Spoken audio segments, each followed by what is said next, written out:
About a teenager killed in a crash with a US diplomat's wife. Anne Sakoulas left the UK after the crash killed Harry Dunn in Northamptonshire in August and is protected under international law. The Prime Minister's urged Mr Trump to reconsider the US's decision not to waive her immunity. Retired lawyer and family friend Rad Seeger says they're angry and frustrated after a meeting with the Foreign Secretary in London. We didn't want to come down for platitudes. We wanted to come down to see that there had been some progress. We had been given an indication that was likely to be the case, but to say it was a letdown would just be a gross understatement. A watchdog investigating whether Boris Johnson misspent public money when he was London mayor says his response isn't sufficient. The London Assembly is looking into whether businesswoman Jennifer Arcuri benefited from her friendship with him. Thomas Cook's rival, Hayes Travel, has bought the collapsed firm's shops. It'll save 2,500 jobs. And in sport, England's Rugby Union World Cup clash with France is under threat from a super typhoon with winds of up to 180 miles per hour. It'll be announced tomorrow if Saturday's match will be cancelled or moved to a different location in Japan. That's the latest. I'm Anna Russell. Love Sport Radio on digital radio, online, mobile and smart speaker. This is the Fulham Fans Show.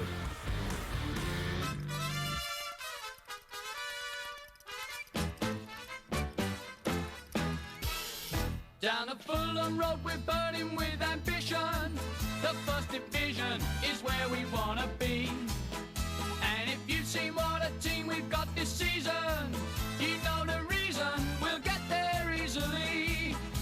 But first we're heading down the Wembley way to show the world that we can really play. Oh, this year You are listening to the Fulham Fan Show on Love Sport Radio with me, Charlie Hawkins, and I'm joined in the studio with a Fulhamish podcast, and it is a different starting lineup tonight. It's not a cup game, we're just rotating because Fulham, they have tremendous squad depth when it comes to the Fulhamish podcast. It is Jack Kelly, George Cooper and Dara Curran. Jack, normally, last time it was just me and you. We've added a few new additions. We've got a few transfers. I was hoping it would just be us two again. Yeah, but, I enjoyed it. I'm glad you said it because I'll echo that statement. It was a nice chat me and you had last time, but today we are strong. There is 4 of us in the studio. We're going to be looking at that Charlton game. Of course, the 3-word reviews will be happening. We'll also be talking about the Fulhamish 200 live event. Lots of exciting stuff happening there. Then the biggest news of the night, we will be talking to Gordon Davies, the absolute Fulham legend that he is. Very excited for that chat. And then we'll be doing a little bit of the season so far because it is that international break. And how do Fulham feel that they're doing going into the second one? Because Scott Parker said, well, it's come at the wrong time. You know, Fulham were really starting to hit their stride and they were just picking up some momentum. And maybe has it come at the wrong time? Only time will tell, but we will get into that. But we have to start with the Charlton game. It was 2-2. Fulham come back twice to deny Charlton, who in the last 3 games, they've played Leeds, Swansea and Fulham. They've put in some good performances, but Fulham are at home. It's sides like this, in games like this, they should be winning if they're going to get that automatic top 2 or the playoffs at least. They sit just 1 place outside at the minute. Jack, there's no better place than to kick it off before I hear your 3 thoughts on it than the 3-word reviews. What are they for the Charlton game? I think I'm actually going to be taking up the 3-word George is reviews doing there, it. Charlie. I apologise, Charlie, George. you must have misread the prep sheet. Well, very unprofessional. Very unprofessional. And I can just announce that because Fulham has such strong squad depth, I clearly will be denied making a new member. So there you go. George, please, the 3-word reviews. Right, okay. I take on the 3-word reviews a little bit differently, and I categorise them. So we're gonna start. I always like to finish on a high. So we're gonna start with the negative ones. All right. Okay. Cool. So no booze discount. So that's a reference to our Fulhamish 200 podcast, which I believe the Old Suffolk Punch said that there would be a 10% booze discount if Fulham were to win. It's actually for each goal that they won for by. each goal that they won by. Oh, that so was if they it. won 2-0, it'd be 20% discount. 3-0, 30%. by 3 goals, 2 That's goals. Yeah, a great incentive. Good I mean, yeah, but I'm down for that. there was no booze discount. Quite a few That's people why I pitched didn't in turn with that. Yeah, so that was by Richard Bamber, but there was a host of other people that also did that. Ban Away Drums by Sam Witcher. So yeah, Not Prem Quality by John Joe Whitney. Lower Crosses Needed by Futa J. Entertaining but Frustrating by Jack and Loz. I think that could be applied to. I think you've got a career in this, George. I can't believe I said it was Jack. Of More- course it was you. More points dropped by It's Will Lyon. Another blind ref from Best of Fulham FC. So those are the negative ones. There was quite a lot about the keeper, the Charlton keeper. What was his name again? The name just came. Phillips. Yeah, Phillips. He had a fantastic performance. Pretty much denied us the 3 points. So He's had an indifferent season as well, so unfortunate for the Fulham fans that he picks his games to really start on the it's weekend. a very, very Fulhamish, that, isn't it? The people hit their stride Fulhamish against for us. Fulhamish. Yeah, exactly. So Al-Habsi in Disguise by Harry Riley. That Bloody Keeper by Gavin Megor. Sign That Keeper by Taylor FFC. Their Keeper, and then the symbol to signify greater than Allison. I appreciate the Seven visual Clark. aid that you're giving us as We well. are on radio after all. Keeper Drugs Test by Lewis A 96. I was about to say 69 there, but they're 96. And then this is the wordsmiths category, where when people have play on words and alliteration and so on. Thanks So- for explaining that, George. Cheers, mate. I don't know what... I mean, no wonder they're different tonight, because there's no way Dom could have done that. There's no way he could have explained that Where is at Dom all. tonight, by the way? Is he? Am I He's- right in thinking that he's on the international break with England? He is on the international break with England, Oh. but what's happened? Dom has seen that script. He's seen that he's got to explain wordsmith and alliteration. He thought, I'm not having no part of this tonight. Yeah, I bet he doesn't. It doesn't I'm love out. Fulham, does he? Hates Fulham. So Hates it. yeah. Addicted to draws, so you know that Addicts, obviously. It was clever, that, isn't it? What, was you playing Charlton on the weekend?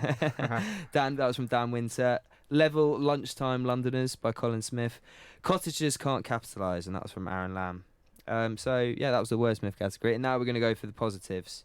Sorry, it's going on a bit, isn't it? No, I love it. I'm enjoying it. 6 match unbeaten, Dylan Simmel. Hard fought points by Kingsley. Plan B exists by Keith. A lot of people would say that Scott Park has no plan B. Turns out he does. So Unlucky by Ibs 321.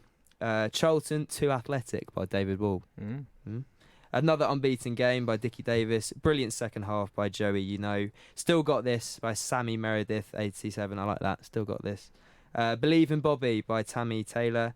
Hammy End Crossbar by SW6 FFC. And Please Score Bobby by SJ Baldwin 93. So a lot of love for Bobby there. We're waiting to see him bag his first. And that was the 3-word reviews. That was the 3-word reviews. I've got to admit, I'm gutted that I got it wrong, because Dom said to me earlier, he went, wait till you hear George do the 3-word reviews. He went, he is so much better. And, being, me and Dom are friends, I said, no, Dom, of course not. I've done that typical friend thing. I went, no one can do him like you. And I was wrong. George, you absolutely smashed it. Well, maybe if you love Fulham a bit more, he'd put a bit more effort in. Yeah, he's not a fan, though, is he? If there was an England 3-word reviews, he'd be all over that. Exactly. The I wet mean, dress. You call yourself a Fulham fan, you can't make the Fulhamish podcast, and you're going off to England. I don't know, guys. I know it's a strict membership code that you lot have, and there are many of you, but you need to review the rules. I'll do my own take on the 3-word reviews, George. Did you know that? Yeah, go. Did you know it? No, I didn't know it. Well, then, have you been listening every Wednesday? So we can highlight Dom, but have you not been listening every... Do you Of course not know I my have. take? I must have missed that. I must have been doing something at the same time. I ask questions from the 3-word reviews, the ones that I like, the one that I want to pick up, not Okay, of Prem course. quality. Yes. Would you three agree with that? I turn it to you three. Jack, we'll start with you, not Prem quality. Yeah, but at the same time, this is a championship fixture, and you look at Charlton so far this season, they've been fantastic. They've taken the momentum from promotion.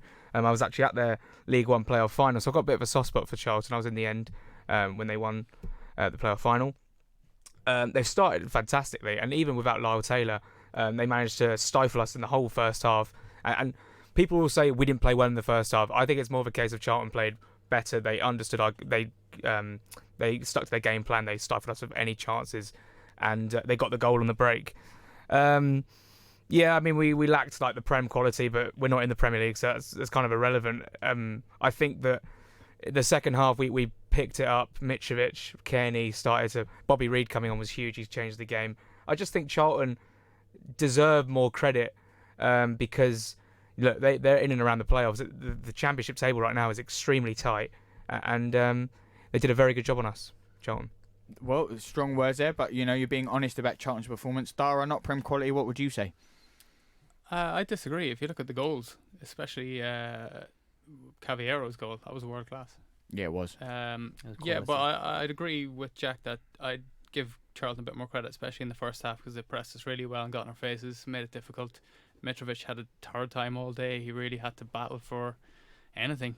You could see the goal that he scored was just scrappy. He had a few headers over the bar. So, yeah, I'd give Charlton more credit than us really playing poorly in the first half. It wasn't great, obviously, but we really picked it up second half when Parker made the changes, and he's kind of shown that he's learning and growing as a manager, and he's able to make these decisions and turn games around. Yeah, he's learning how to adapt. That was the next one I wanted to talk about. Plan B exists. He can adapt. He brought Fulham back into it. Twice they went behind, they come back. Was that a pleasing sign to take from that draw, George? Yeah, absolutely. And as Dara said, Scott Parker's learning, he's adapting. And I genuinely believe that the Fulham squad that we have at the moment beats the Fulham squad that we had last season. So whether or not it's Premier League quality, that remains to be seen. However, I feel like we're developing, and I personally am very excited to see the end product at the end of the season when we're firing on all cylinders.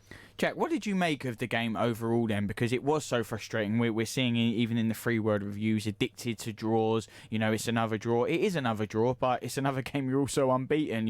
It just highlights how well what heights Fulham can reach when they're disappointed with a draw, because 3 points is what they expect every weekend. Yes, we have to give more credit to Charlton, but were you pleased with a point overall when Charlton did play that well? When they were 1-0 up at half time, and I said to my brother, I'll take a point here because Lee Bowyer and his game plan, they'll sit back, they'll definitely try and stop us from playing.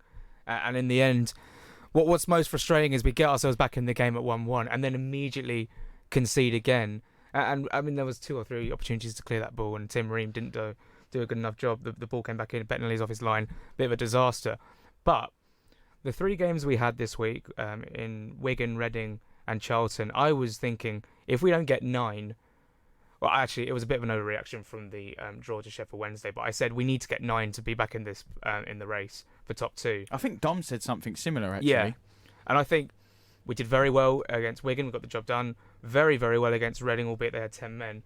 But this was the game I was slightly more wary about. I was slightly more concerned because obviously Charlton are up there, and I'm not surprised they took the lead. When you play well in midweek, I've said this before. When you get a good result in the Championship, like we did against Millwall, the next game you don't perform to those levels again. You saw it against Forest. You saw it against Charlton.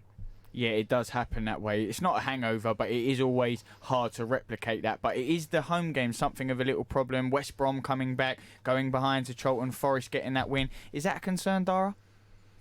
A little bit. I mean, I feel like we've dropped a lot of points this season where we probably should have won, especially the West Brom one. That one rings true. Yeah. I think possibly the away form needs to pick up a little bit more, if anything, because I think we've 8 points away from home, if I'm not mistaken.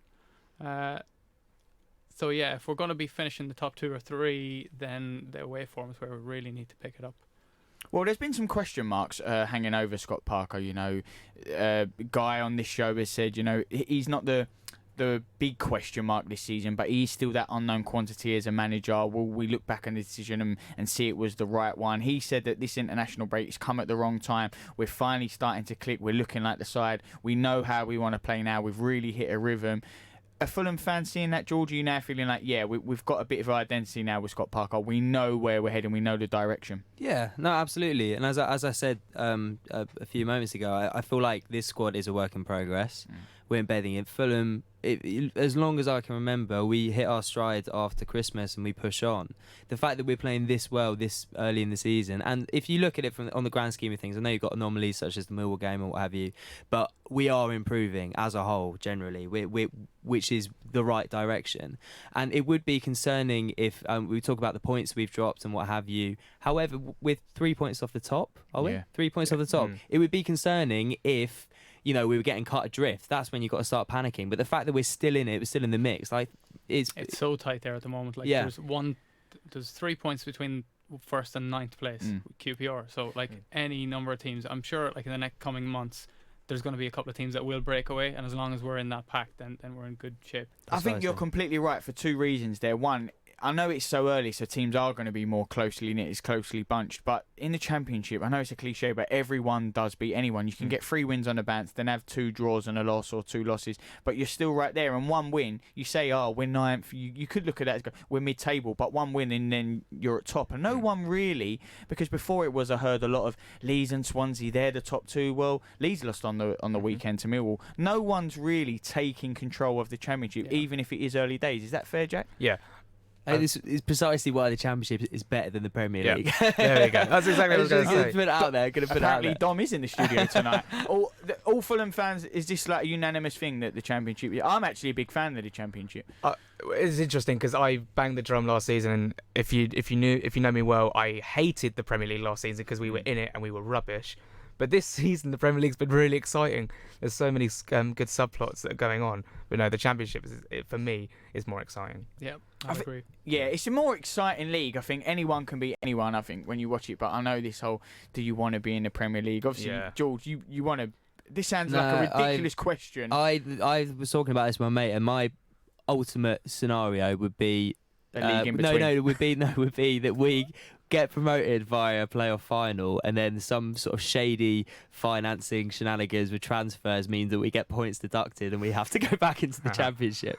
So we get the high of the playoff final win, but then we don't actually have to go into the Prem. That would be my ideal situation. You're all a strange bunch. Well, you all believe it. Sorry, Jack. Go on. But the thing is, we only say that now is because last season was such a disaster. Yeah. And generally, any Fulham fan who came into last season at the beginning of August would have predicted us to finish mid-table. Do what Wolves have done and kicked on. Exactly. Everyone, because of the players we signed, the money we spent.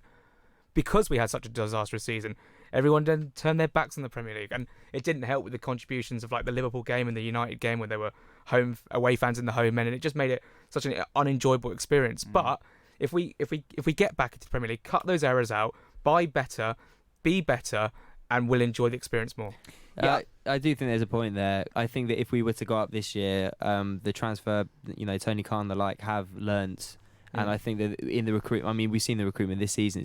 It's leaps and bounds on what it was last season. So I feel like if we did get up, I mean, touch wood and what have you, but we'd be in touch wood, no point deduction. We'd be in a lot better place. So I'm being a bit glib and tongue in cheek, but obviously you want to see your team in the Prem. No, you're giving your opinion, and do you know what? I think there's a validation in both points, because I think from a fan experience, the Championship is better. The grands and watching your team is such a fun and exciting league. But obviously, you want your team to be in the Premier League. You want to watch those teams. You want to play against the best. But it's not fun when it's not going well. And we've seen the money that's sort of diluted the game. It's not become great. I understand the point from the Championship, but George, you can't go up in the playoff final and then wish for points upon your team. This is not quite how it works. Quite a strange. Go on, Jack. I mean, let me give two examples. You got Leicester, who came up in, I want to say they came up in 13, 14. So when we went down, they went up.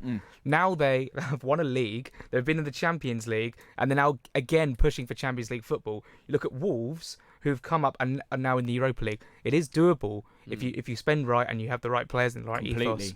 We've just got to follow what we did in 2010. Actually, I want to talk about that because the Aston Villa chairman, he said they questioned all of their buying this summer. Look what happened to Fulham last year. And he said, well, you know what? Fulham done the right thing, because if we do go down, as in terms of Aston Villa, we've then got assets to sell, so we can have a transfer budget and we'll be all right. We can sell these assets back. So why wouldn't we to try? Do you feel like people have been quite hard on Fulham, and that's what, obviously, because people go, don't do the Fulham way. I hear this all the time for newly promoted sides. So was you pleased to hear those comments? I guess I can understand it but it's only, you can only say those things in hindsight. So basically, if you do go down, then you're like, oh, suddenly we've got all these players we can sell because they won't want to play in the Championship.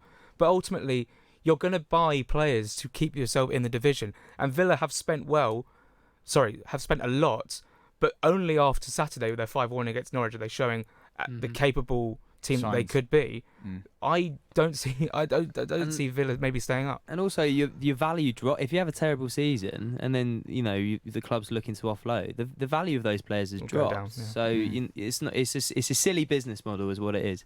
A silly business model. George. Yeah, but I don't think that they're buying to go down. They're not. They're obviously buying to stay up. But that was like the big difference from the first season that we went down. We had our assets had been stripped from like the previous 3 seasons. We had nothing.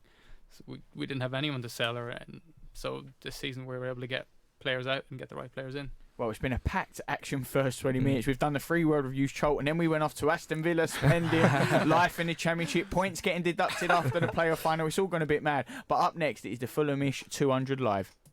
Giving your team the coverage they deserve. Love Sport Radio. Listen to Love Sport Radio on your smartphone today. Simply download the free Love Sport app from the App Store or Google Play. Tap the play button and you'll be able to listen to your favourite station. Anytime, anywhere. Love Sport Radio, the station giving fans a voice. You all right, mate? Yeah, I'm fine. Yeah? Really? It's just, there's a massive grizzly bear sitting on you. You sure you're okay? Well, now that you mention it. Sometimes we say we're fine when we're not. But with 1 in 4 experiencing a mental health problem, if your mate says he's fine, he might not be. Be in your mate's corner and ask twice. Time to change. Can you save money on your car insurance? Chris did with a little help from a spokesmansaid.com. Getting real people, real savings. I'm Chris from Leicestershire, a truck driver. I went on a spokesman said, which was very straightforward and easy to use for an old git like myself, and saved over £300 on my car insurance. Find quotes from over 100 leading insurance providers at a spokesmansaid.com. Fighting for you, saving you money. If you're in business, I bet you hate wasting money. We Do Taxi Tops can help you achieve minimum wastage on your advertising costs and maximum exposure. Our revolutionary taxi tops can target your potential customers in the right place at the right time, so your message has the greatest potential for making an impact. We Do Taxi Tops. Visit wedooh.com. We Do, the smarter, quicker way of advertising in London, supporting London businesses of all sizes. If you fall asleep at the wheel, you'll put your life in danger, and the lives of others as well. Before you feel tired, pull off the road into a services or other safe area. Drink some strong coffee, and take a quick nap while the caffeine kicks in. If you're having a nap, you've left your lights on, sir. Alright, cheers. Think. Don't drive tired. When your kids are ill, you just want to help them feel better. But you don't always need antibiotics. Get advice from your local pharmacy or search NHS Choices. This is Love Sport. You are listening to the Fulham Fan Show on Love Sport Radio with me, Charlie Hawkins. I'm joined in the studio with the Fulhamish podcast, George Cooper, Jack Kelly and Dara Curran. We were just doing the 3-word reviews there. We went off into a tangent, Jack said. We spoke a little bit, and not a lot about Fulham, quite a lot about Aston Villa, quite a lot about budgets, yeah, everything where this show can take you. That's what we do on the Fulham Fan Show. But now, though, something that is Fulham, very excited to talk about, the Fulhamish 200 live event. Jack, can you tell us a little bit more about it? Yep, so it was an event obviously put on by the podcast to celebrate the 200th recording, which we did live from the old Suffolk Punch. Yeah, happy birthday. Yeah. That is some celebration. Well done, George.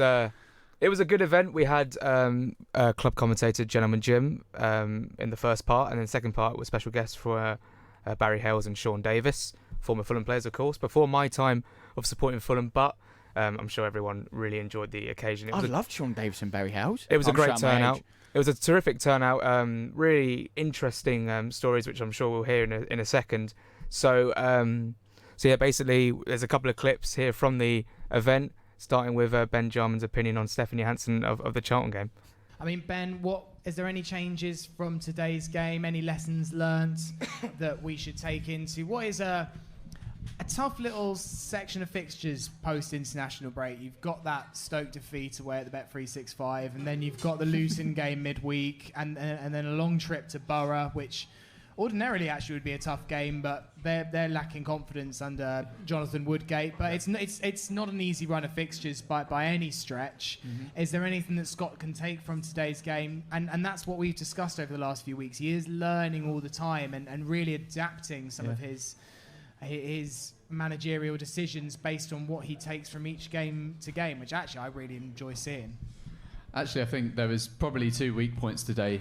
One of them we talked about, Steven Sessegnon. I think the second one was Stephanie Hansen, and as much as it pains me to say it, I think his performance today was clearly subpar. He pulled way too far to the left in the first half. He was, come on, all of you, come on. He was way too far to the left. He was on Knockout's toes. He was too slow on the ball, you're completely correct, and he was too far up forward, which when Charlton decided that they grew into the game, they took advantage of that. And they really did. That's where all of their passing came from. It was in the gap that Johansson had left. And I love Johansson. All of you know this because you've listened to me. But today, he was probably one of our worst players on the pitch. I'm sorry, all of you. See, Sammy can buy you all a pint to say sorry. But that's a lesson. When you say something controversial on the podcast, that's what like. Now I know how Dom Betts feels. That's what everyone's doing on their train or in their car, going boo, Benjamin. Now I know how Dom Betts feels. Absolute classic line. I took all of that, but that was a brilliant introduction for Dom there. But that was such a good clip. I want to quickly talk about Fulhamish 200 and the live event before we hear the second clip, because to do 200 episodes of a podcast and then to obviously build that up over time that enables you to do a live event. How pleased are all of you? Is it like a pinch yourself moment when you feel like, how far has this podcast come? Really? It's incredible. And I tell you, just from my experience, when they first started the podcast, I wasn't a part of it. I was a massive fanboy of the podcast, and it was at Ipswich away in our promotion season. I actually I met Sammy for like the first time, had a few drinks, and was talking to him about my interest in like radio and stuff. And it was only when we played Barnsley in January of the season we went up that he came up to me and said, "Would you like to take over the Snapchat?" And I kind of did it in like a vlog style, kind of changed it up to what the previous person was doing. He loved it, and then he wanted me on board to do fan cams for the Premier League season. And it just so happened that there was some great opportunities that came with the Premier League and with some media outlets, and it was really good fun. But give credit where credit is due. Obviously, the four who started, Sammy, Jack, Ben, Farrell, done a marvellous job. And now we're a team of like 22, 20. It's incredible. Oh, Dom as well. Sorry, Dom from the start as well, of course. You've got nearly a full World Cup squad. Yeah, the group chat is just getting bigger and bigger, and we've obviously got Lydia and Joe who just came as our new recruits. It's been an absolute blast, and I'm so privileged to be a part of it. Nice, congratulations to you all. Yeah, second that. I mean, myself and Dara, we started this season, didn't we? We joined with new joiners. It's just such a great group of lads, and the thing that I think stands us out is that there's so many diverse opinions, and people aren't afraid to give them. You know, it's not just the same old punditry. You know, it's exactly what you want, though. Yeah, exactly. It's a bit of a mixed. It's a mixed bag, and I mean, I've never done 200 of anything in my life, I don't think. So the fact that these guys have managed to churn out 200 podcasts, yeah, very privileged to be a part of it. It is just 200 podcasts. You know, a team of 22, a live event. You know, it is incredible. Congratulations to you all. I mean, and the interviews you've had. You know, I know we're speaking to Gordon Davies later, but then you know Tony Khan as well. It's incredible. We've had Tony Khan, we've had Bretta Hangland. I interviewed Tom Kearney and Slavisa Kanovic. So we really have grown and got on the radar of most Fulham fans, and the protest as well with the Man City game. The whole Hampstead event was singing "Stop the Greed." So we have made a difference, and that's only a positive. Like we don't want to bring any animosity. We just want to bring positive vibes, and I think we've done such a great job. Yeah, I completely agree. Jack, what is the second audio from the live event? So this is a story that Barry Hales and Sean Davis both told about the Tigana era, where they snuck off from going to watch a game of football, and they went across to watch the game in the pub instead of the stadium, and this is what happened. Yeah, I've not really said this story that much, but we played Blackburn away. Obviously, great result. All the boys are on a high. Get on the coach. There's no beers or anything on the coach because Tigana hated us drinking. And we were playing Huddersfield, I think, 4 days later. Was it 3 days later? So the following day, I think Bolton were playing at home against someone, and the manager said to us, who wants to go to the game? So all the lads was like, yeah, we'll go to the game. So we got on the coach, we went to Bolton, and then we had this box. So we got in the box, and about 10 or 11 of us in the box. And I think it was Baz turned to me and went, no, they're not selling it. There's no alcohol. I went, let's go to the pub across the road. So we went to the pub across the road and obviously had a few drinks, celebrating. Didn't get carried away. Yes, we did. I got it. But then we were watching the game, the actual Bolton game, on the Sky TV in the pub, and then while the game's playing, they zoom in to the box with all the Fulham players. We don't think anything of it. We get back to the hotel and Tigana's like, got his toothpick in. He goes through the door and then he says hello to everyone and he pulled me and Barry and went, oh, I didn't see you in the box. Where were you two? Like, where were you? We were like, trying not to breathe on him because we smelled like... And then luckily enough, we both were subbed for the Huddersfield game, so we got away with that, but it's all in history. If Tigana knew we were in the pub, he would have absolutely crucified us, so yeah. That was an old senior player dragging on a young player, so I just blame Barry. What an absolute blinder of a story. There's anecdotes like that from players. It's at all clubs. I love them. You know, they always involve drinking and going to the pub and training. I reckon Tigana knew. What do you think? I reckon he knew. Might have had a suspicion. Of course he knew. Yeah, but players are human, you know. Yeah, they are. What an incredible event and incredible 2 clips from them. But please check out the Fulhamish podcast. I'm already sure you're aware of it. It's why you're listening to this show. Next, though, we go even better. We get to speak all-time leading goal scorer Gordon Davies. This is Love Sport. Discussion about as responsible as a Derby County team night out. Love Sport Breakfast. Every weekday morning from 6:30. Every day someone dies waiting for a transplant. From spring 2020, the law around organ donation in England is changing to allow more people to pass on more organs to save more lives. Unless you choose to opt out or in an excluded group, all adults will be considered as a possible organ donor when they die. Whatever your choice, make it clear to your family and closest friends to ensure your decision is honoured. To find out more, or for the choice to opt out, visit organdonation.nhs.uk. Pass it on. When looking for the best possible deal for his car insurance, Jim went on a spokesmansaid.com and saved hundreds. I'm Jim. I'm a radio presenter based in Glasgow. I couldn't believe how expensive the car insurance for our Citroen C4 Picasso was going to be from my existing insurer. I went on a Spokesman Said and saved an incredible £600. Just amazing. Find quotes from over 100 leading insurance providers at a spokesmansaid.com. Fighting for you, saving you money. If you're in business, I bet you hate wasting money. We Do Taxi Tops can help you achieve minimum wastage on your advertising costs and maximum exposure. Our revolutionary taxi tops can target your potential customers in the right place at the right time, so your message has the greatest potential for making an impact. We Do Taxi Tops. Visit WEDOOH.com. We Do. The smarter, quicker way of advertising in London, supporting London businesses of all sizes. Exercise. It doesn't have to mean Lycra or a fancy gym membership. All you need is 10 minutes and you. Because a regular 10-minute brisk walk is a great way to get more active. Whether that's walking to the shops or getting off the bus to stop early. Picking up the pace and getting your heart pumping can make a real difference to your health. So, to see how much brisk walking you're doing and how you can fit more into your day, download the free Active 10 app, because there's only one you. Love Sport Breakfast with Richard Lee and Patrick Christie's. You give a load of facts, and then you go and give a wild prediction that's so horribly wrong every single day. Rich, I'll admit freely, I'll hold my hands up and say I just misunderstood the away goals rule. Fine, mate, but it doesn't make me a total idiot. No, that's fine, but every time you predict a score, you could not be more wrong. It's literally not true. We made a whole section. We've got a whole section of our show dedicated to you talking nonsense. Yeah. Every single day. Well, some would say we've got 3.5 hours dedicated to it, to be fair. Weekdays from 6 a.m. Love Sport. You are listening to the Fulham Fan Show with the Fulhamish podcast. 200 podcasts, only getting stronger. George Cooper, Jack Kelly and Dara Karan. And you're listening to me, Charlie Hawkins. You can tweet us at Love Sport Radio or call us on 0208 70 20 558.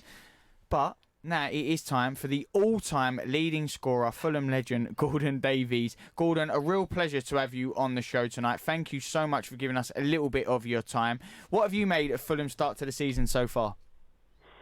Well, I suppose against all the odds, and supporters saying on Facebook that Scott Parker should go and he hasn't got a plan B, and some of the players are not good enough at this level, to find ourselves 3 points off the top of the division. Really, we haven't started great. 3 points off top at this moment in time after 11 games. I'm quite happy with the way things have gone, and you can see improvements in individuals, you can see improvements in the team performances. So at this moment in time, I'm quite happy with the way things have gone so far. Good stuff.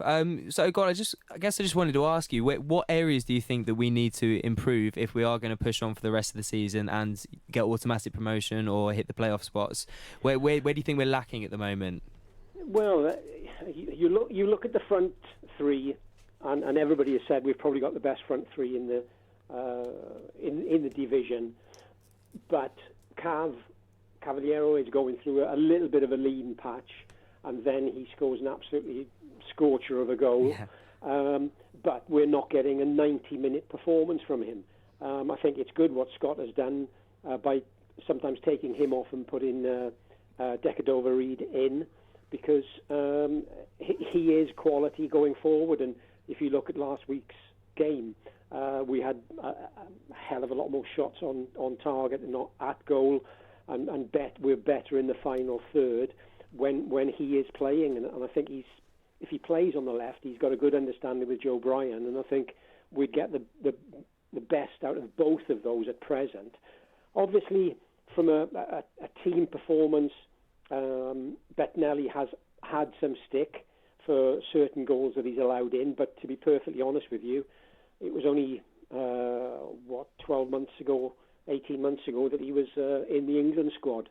So I don't think he's going to become a bad goalkeeper overnight. I just think you look at the back four, people are saying we need a right back, but I think with Cess coming in, I think, yes, he is going to make mistakes. He's a young kid, he's learning the game, but he can come in and do well for us at right back. O'Doy is a backup to him at right back. I think people are concerned about the centre-back position. Have we got enough quality or cover in the centre-back position if Ream or Mawson sort of get injured? I know O'Doy can go back in there, but it's, as far as a squad is concerned, to be perfectly honest with you, I think we've got a better squad now than when we got promoted, and it's certainly a better squad than we had in the Premier League. So I don't think we really need to go out to improve the squad apart from perhaps getting a quality centre half who's got pace, and in that position we've obviously got Michael Hector, who's going to be with us or training with us now, but available from January. So we've just got to wait and see whether he gets given a chance, and if he comes in and has a partnership with one of the two that I've mentioned, then I think that squad of players is good enough, to be perfectly honest with you, to get us a minimum of top six. But I've already been on record as saying I think we'll finish in the top two. Yeah, definitely. I think we can definitely push that. Alexander Mitrovic, of course, a lot was said about him over the summer. Would he stay? Would he go? He stayed, and he's top goal scorer. How surprised were you that he stayed for the championship and now he is performing to the levels that we did expect from him? Well, it was funny. I thought someone did ask me at the end of last season, and I said that I think Tom Kearney and Mitrovic would sign. And it was only rumours. I didn't hear anything. I didn't speak to any of the directors about it. But I think it was a massive coup for the club to get both of them to sign longer-term contracts, because I think that enabled us to get people like Knockaert and Cavaliero in and Reid, or the two Reids, because if you keep your best players, then it puts a message out there that we are ready to take on the championship for this season. And I was a bit disappointed with him in the last game where he appealed for a penalty. He's one of the strongest centre forwards about, that loves the physicality of it and holds centre halves off. And then when the centre half had a little tug of him, literally about 12 yards out from goal, instead of him really making the effort to get away from that centre half and make the contact or the pulling of the shirt a lot more obvious for the referee, I think we could have had a penalty, and I think we would have gone on to have beaten Charlton. But yeah, it was a massive coup, and to be perfectly honest with you, I think he finds scoring goals easy at this level, but as a team, we have got to give him more chances during the game. I think when he does, we provide 4, 5, 6 chances for him, the likelihood is he's going to put 2 or 3 of them away. But what we're giving him are bits and pieces, apart from the Reading game, obviously, but we're giving him bits and pieces to fight for, and every goal he's getting, he's got to fight for the right to get on the score sheet. So for him, I think he's a fantastic player for us, and he'll certainly end up top goal scorer this year. Whether he'll get 20 or not, we'll have to wait and see. But if he gets 20, we'll certainly be right up there in that top 2, top 4. Good stuff, Gordon. And now I'm well aware that I'm talking to the greatest forward in Fulham's history. And as that accolade, I just wanted to ask, what are the characteristics of Alexander Mitrovic that set him apart from everyone else at this level? And do you think that he has what it takes to beat your record of 176 goals? If he beats 176, he'll still be one behind me because I've got 178. Oh, 178. But I've already put down, with you being Fulham supporters, I do a column in the programme, and somebody asked me about it, and I said, well, I'm going to be penciling in the season 24-25, I think, which would put him somewhere round about my goal scoring record level. So the record will be broken, to be perfectly honest with you. It'll only be a matter of time, but it will be broken at some point. And you look at Mitrovic, I think he would have been absolutely deadly if he was a bit more mobile. Mm. The one thing that he lacks is pace, and that is why you've got to give him the chances inside the box. He's not going to run away from defenders 20, 30 yards from goal, and he's unlikely to get on a through ball, which now that we've got Kearney playing further forward and Decadova-Reid coming in, we have now got runners going past him, which is what we've lacked for a good 12 months.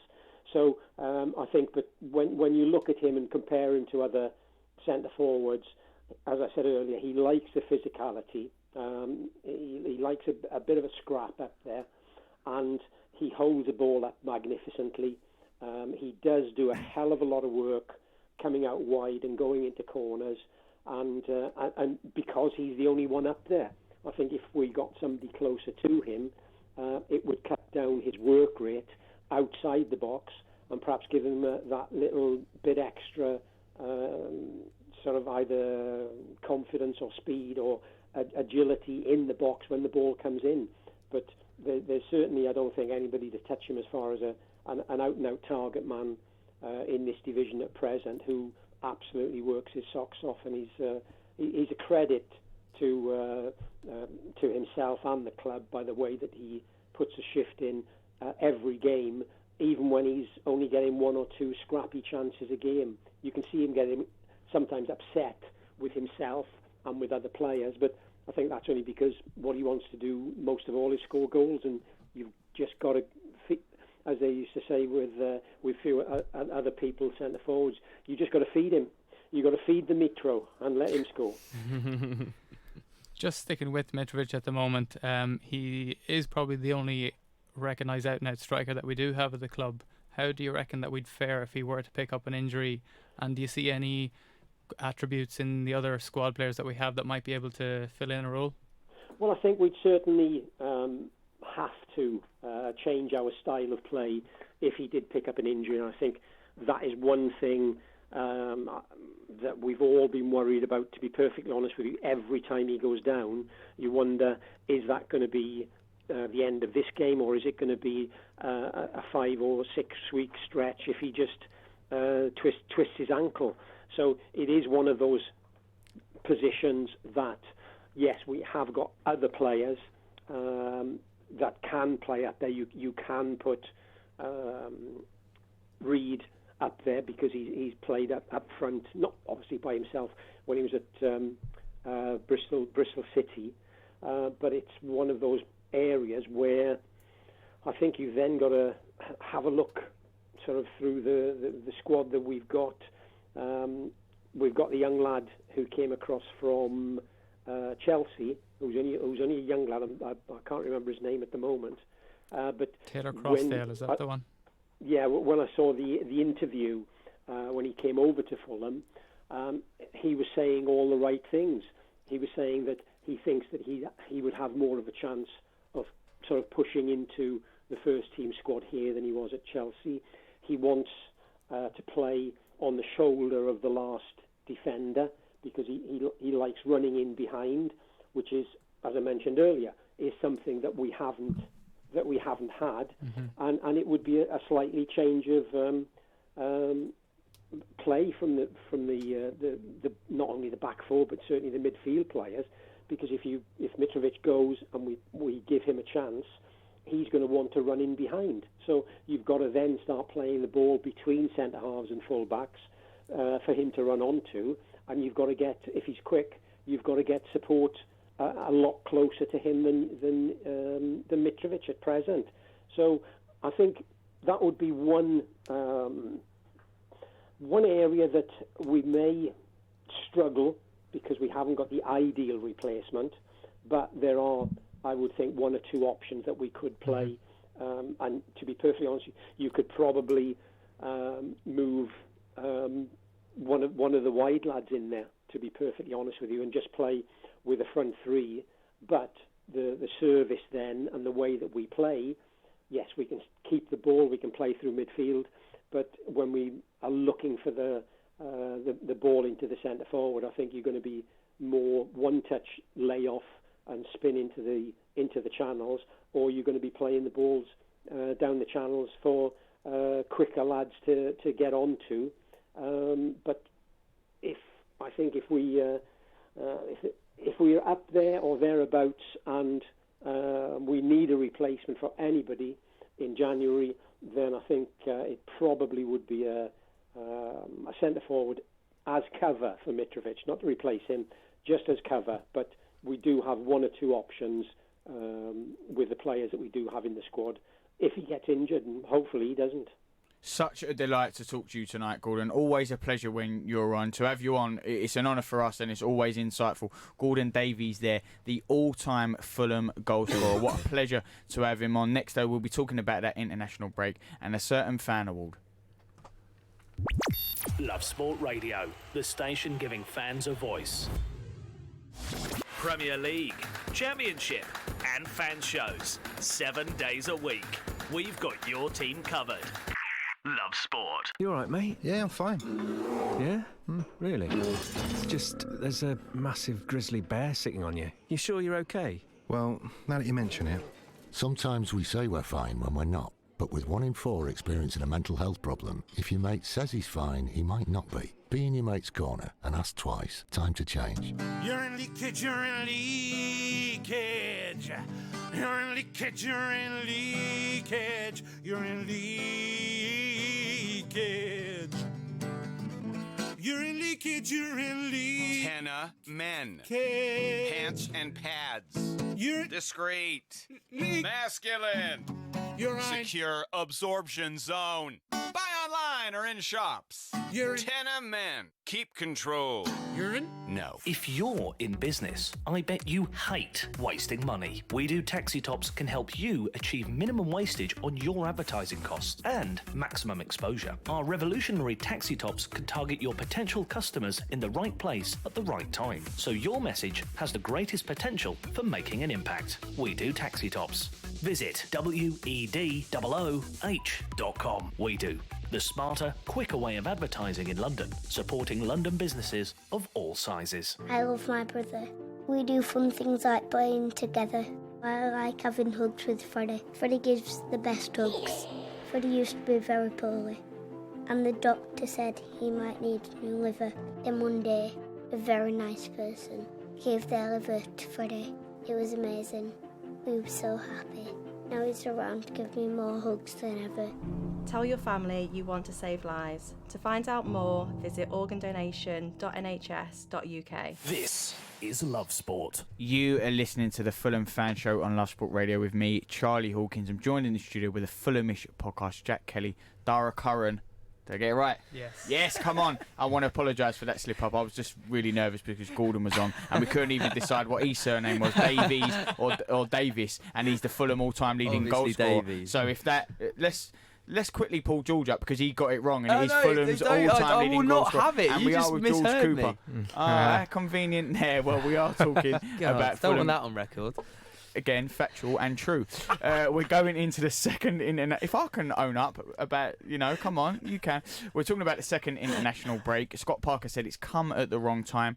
Jack, what do you make of it? Yeah, I know what he means, but you know what? We've had 5 games. We've been unbeaten within those 5 games since the last international break. So the only thing I'm worried about is Stoke. We were just discussing before the show.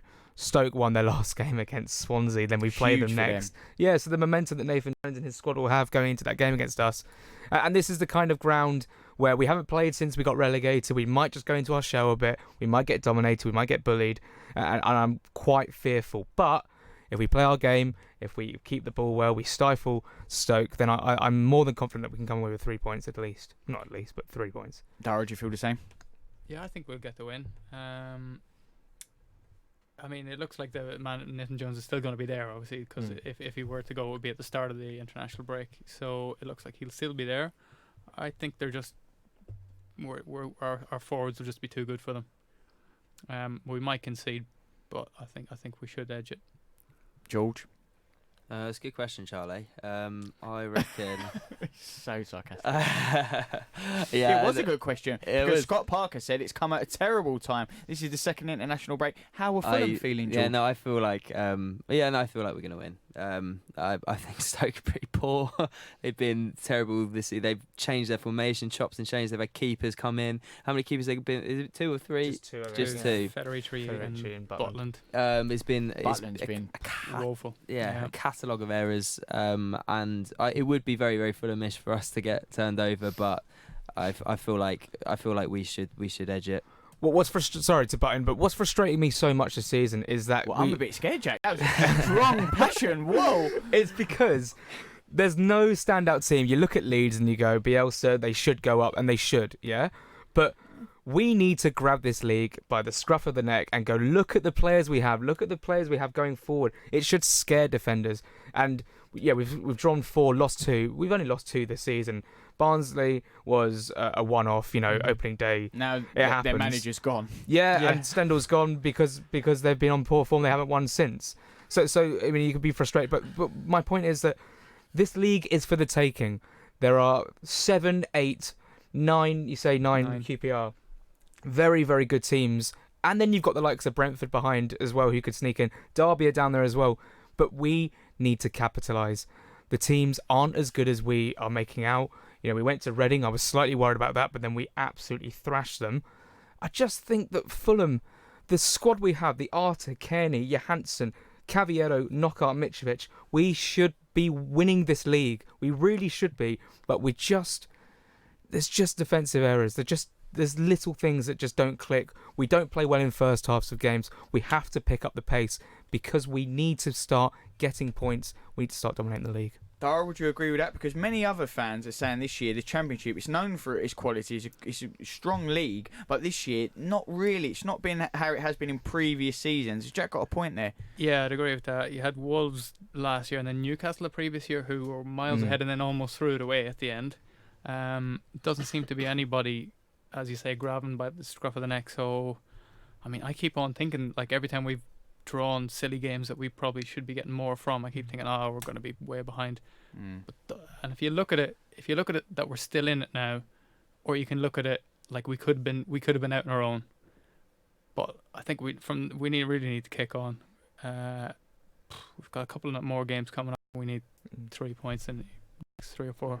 But it is still early days. Anyone can go on a run. You can even go on a run from Christmas and get into the top 2. That's all it takes, Jules. Like you said, there's not panic stations yet, because 4 or 5 wins, 3 wins on the bounce, and you're right up there. Yeah, 3 points off the top.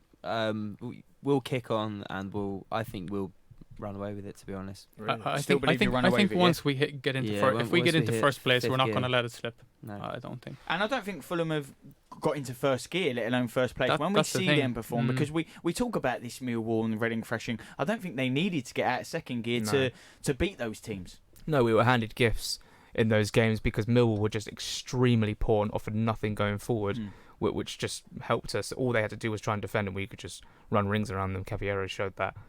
And with Reading, they got a red card, so they made our lives so much more easy. So the only thing I'm worried about is, like, we've got trips like Preston coming up in December. Birmingham's always a bit of a banana skin, so we've really got to push past this mental barrier and get the wins at places we haven't before, starting with Stoke. Let's quickly, before we end, talk about the award that you wanted to mention. We didn't get a chance earlier. Dara, can you tell us a little bit more? The FSA awards were, if you like the Fulhamish podcast and everything you hear and you want to vote for us, you can vote for us for the Club Pod of the Year. Club Pod of the Year. Where can we vote? Where can we help out? There's a link on the Fulham Twitter page. We can probably retweet it again, I reckon. Yeah, I think it's pinned. It might be pinned. Yeah. It's 2 or 3 in down, and but we can pop it back up. Perfect. Well, let's try to get a bit of support there. Let's get over the line. Let's win that. When does the voting close? I'm actually not sure. Look at you. It's only recently opened. There we go. Woefully underprepared. George, you're on fire tonight. Mate, honestly, we're going to review your membership. Fulham could be down to 21. If they want to go to 22, I'm available. I can't get people's names right, but I'm available. But George can't get either, so maybe we can have like a Fulham tie-off. We'll see who does 3-word reviews better. You do 3-word reviews. I keep saying to Dom, I want to do 3-word previews. I think there's got some legs in that. Yeah. Well, this has been the Fulham fan show tonight, and you can join the Fulhamish boys every Wednesday, 9 to 10. It is international break. Next week, they'll be back at Stoke, but we will be here, as always, at Love Sport to talk all about it. Love Sport. You all right, mate? Yeah, I'm fine. Yeah? Really? It's just, there's a massive grizzly bear sitting on you. You sure you're okay? Well, now that you mention it. Sometimes we say we're fine when we're not. But with 1 in 4 experiencing a mental health problem, if your mate says he's fine, he might not be. Be in your mate's corner and ask twice. Time to change. You're in leakage, you're in leakage. You're in leakage, you're in leakage. You're in leakage. You're in leakage, you're in leakage. Tenna men. Pants and pads. You're discreet. Masculine. You're right. Secure absorption zone. Buy online or in shops. You're in. Tenna men. Keep control. You're in. No. If you're in business, I bet you hate wasting money. We Do Taxi Tops can help you achieve minimum wastage on your advertising costs and maximum exposure. Our revolutionary taxi tops can target your potential customers in the right place at the right time, so your message has the greatest potential for making an impact. We Do Taxi Tops. Visit wedooh.com. We Do, the smarter, quicker way of advertising in London, supporting London businesses of all sizes. If you're driving on a motorway and you see a red X sign overhead, you need to change lanes safely. Driving in a red X lane is an offence. Red X's are there for a reason, to protect you and others from danger. The lane may be blocked by a broken down vehicle or road workers, or the lane may be needed for the emergency services. So if you see a red X, change lanes safely. Highways England, connecting the country. Coming up next on Love Sport Radio, it is the Wolves Fan Show. 30 minutes of Wolves and Wolves only. What a show we have in store for you, because not only did Wolves get that brilliant win in Turkey last week in the Europa League, a very late winner that was. They always feel better, don't they? Getting a winner in the 93rd minute. Thank you. Yes, please. Well, that momentum was carried over to the weekend, going away again. 2 away games, 2 tough away games on the trot, away to Manchester City at the Etihad. Well, they beat City 2-0. I think it's fair to say it may have been a poor start to the season, and everyone wanted to talk about the second season syndrome. Well, that curse, I think it's over. I think that has died and it has gone away, because Wolves off to a flyer after those 2 results. The international break may be coming at the wrong time for them. We'll be joined by Jordan Russell from the Wolves Fancast to talk all about it. But as always, you can get involved with me and Jordan. Tweet us at Love Sport Radio or call us on 0208 70 20 558. You can also WhatsApp on the same number. It is all coming up, the Wolves Fan Show, after your Love Sport News update next. On digital radio, online, mobile and smart speaker. This is Love Sport News. From the Sky News Centre at 10, President Trump says he's going to see if an American diplomat's wife can meet the family of a British teenager killed in a car crash. Anne Sakoulas is wanted by police in Northamptonshire over the accident in August, but has claimed diplomatic immunity. Boris Johnson's asked the US president to reconsider. Mr Trump's told reporters at the White House it's a very complex issue. We're going to speak to her, and we're going to see the person driving the car, the wife of the diplomat. We're going to speak to her and see what we can come up with so that there can be some healing. There's tremendous anger over it. It's a terrible incident. Turkey says its ground troops have entered northern Syria hours after it launched airstrikes on Syrian Kurdish forces. The Kurds helped the West defeat Islamic State in Syria and now run the prisons and camps housing IS fighters and their families. Middle East expert Michael Stevens says this could benefit the terror group. From the Kurds' perspective, they're not a state. They don't have the resources to protect these jails and facilities by themselves. There are some areas of Syria which are still highly unstable. That, to me, is the largest concern, is whether ISIS can regroup after this conflict or this outbreak of violence. 2 people have died after a fire at a working men's club in Lancashire. Police say they died after being rescued from a venue in Morecambe this afternoon. The London Assembly says Boris Johnson's given an insufficient response to an inquiry into his relationship with an American businesswoman when he was London mayor. He's facing claims Jennifer Arcuri was given public money and access to trade missions, which he denies.